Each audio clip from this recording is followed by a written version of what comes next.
Welcome, here I've got Samsung Galaxy F22 and I'm gonna show you how to use the camera pro mode at this device.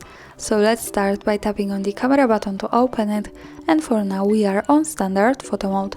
Let's change it by using this settings bar and just simply going to the right to more. Here we get access to more modes of this camera and one of them is the Pro, so let's pick it. And here we are. This mode gives us possibilities to choose some shooting parameters by ourselves. This is useful when we want to learn photographic skills or making experiments with photography.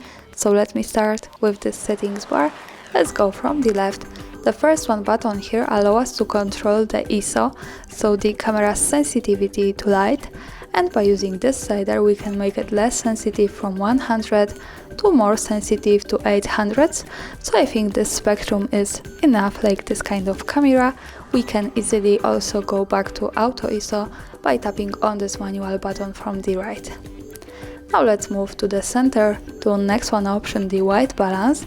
Here we can manage the temperature of our picture in Kelvin degrees. By using this slider and going to the left, we can make our photo more cold, more blue as you can see. By going to the right on it, we can make it more warm, more orange. So this is kind of balance between the warm and cold tones of our picture.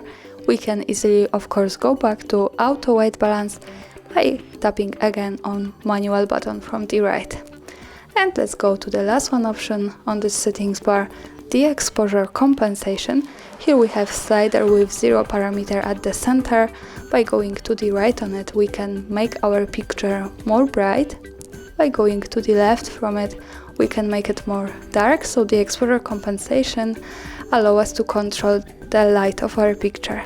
And to go back to the auto exposure compensation, we have to simply slide to the 0 parameter to the center of the slider. And now let's move to the right corner. Here, when we pick it, we can change the mattering. We have the center weighted mattering, also spot mattering, and the matrix, so you can pick whatever we need. Now let me stay on center weighted and let me use these settings to take a picture. So let's start with exposure compensation, a little bit brighter, the white balance maybe warmer one, and the ISO 200. And now let's take a photo. To see it, we have to go to the left to the button that follows us straight to the gallery. And this is how it looks like. Thanks for watching, subscribe our channel and leave the thumbs up.